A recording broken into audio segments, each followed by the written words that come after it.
have a very nice time.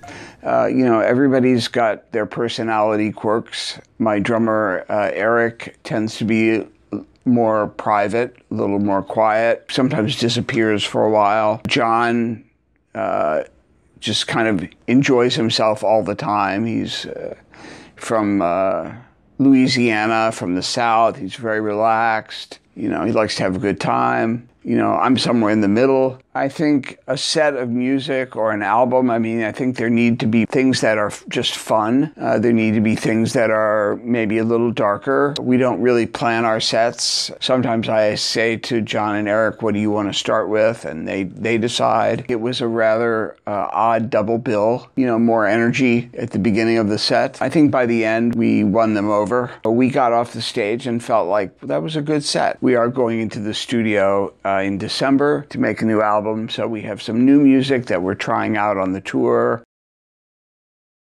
That was an arrangement that I did for a singer many, many years ago, Janice Siegel, who sings with the Manhattan Transfer. We did a duo project, and I took that tune.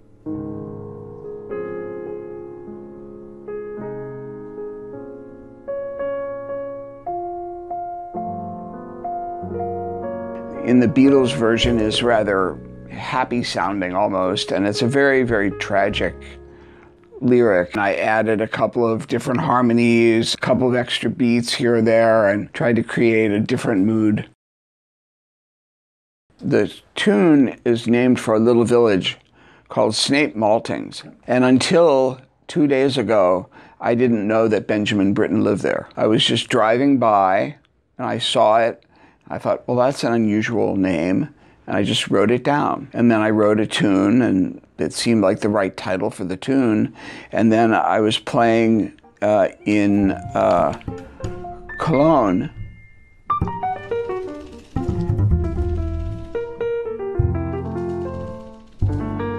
And a woman there who worked at the, used to work for the Philharmonie, she said, did you know that Benjamin Britten lived in that town? I said, no, I had no idea. So it's not dedicated to him at all. I've written a lot of tunes that I've dedicated to different musicians or people I know or admire. It's just coincidence, really. I wrote that on Valentine's Day in 2002, you know, and I wrote the piece in about 20 minutes, just a little more so, you know, just a little thing. And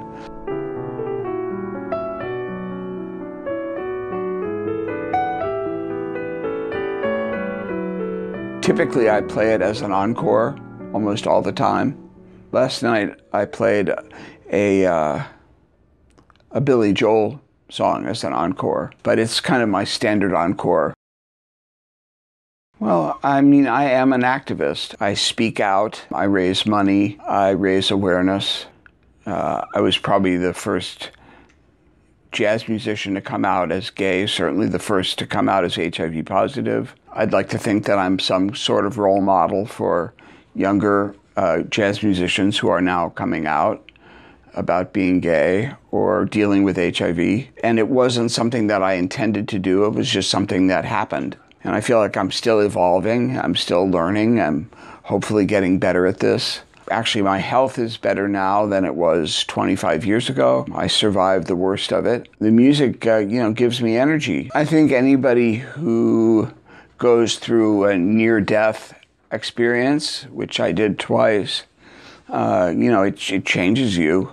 I took some actual dreams that I remembered from my coma and created a large-scale multimedia work for an actor, 12 musicians, and video projections. That was my way of taking this horrible experience and turning it into something artistic. So that was one way of dealing with it. You know, I'm now 62. You know, I think it's also a function of getting older. It just helps you be more relaxed.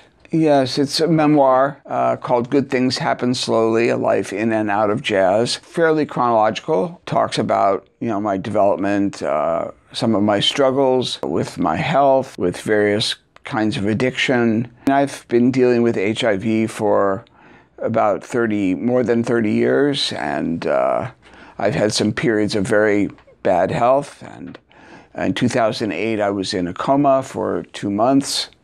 And then after that, I had to learn how to play again, to eat again, to swallow again, walk again, talk again. I think it's kind of miraculous that I've come back to this level. And the title, Good Things Happen Slowly, is in a way about my career. It's been building for years and years, 40 years. Now I'm enjoying a good deal of success, especially in the US, but more and more in Europe now, and in Asia. One of the doctors told my partner, Scott, when I was admitted into the ICU, very near death with sepsis, they wheeled me away for some hours, and Scott was just standing there and didn't know what to do. A doctor came out and said, you know, in the ICU, good things happen slowly, but bad things happen fast.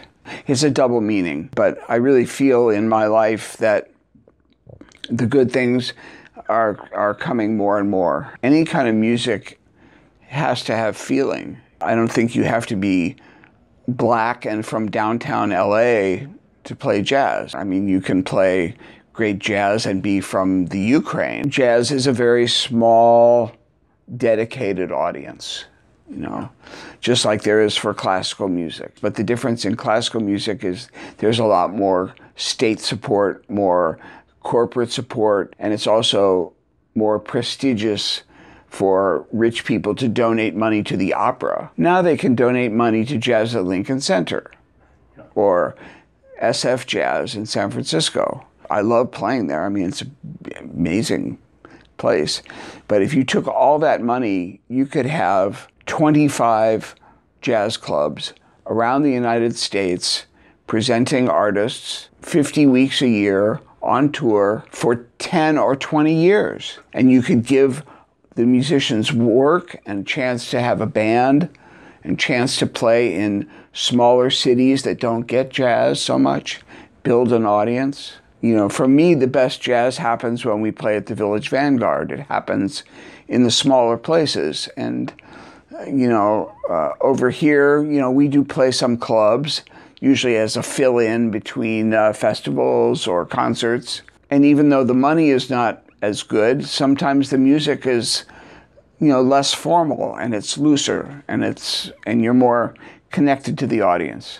I listen to all kinds of jazz, including what's coming out of Europe. There's a lot of interesting music that has elements of jazz, but you wouldn't say it's necessarily straight ahead at all. I mean, for years you've had the kind of music that ECM has popularized, where there's no swing at all. I've taught a number of, you know, younger musicians who come from various parts of Europe. I have friends who live over in Europe and teach here or work in Europe. I've collaborated with a French pianist, Benoit Delbecq. We did a double trio with 2 pianos, 2 basses, 2 drums. That was really fun. He's an example of somebody who could play straight ahead jazz if he wanted to, but he's created his own language. I think the difference between musicians today and musicians like me is we didn't have all the jazz education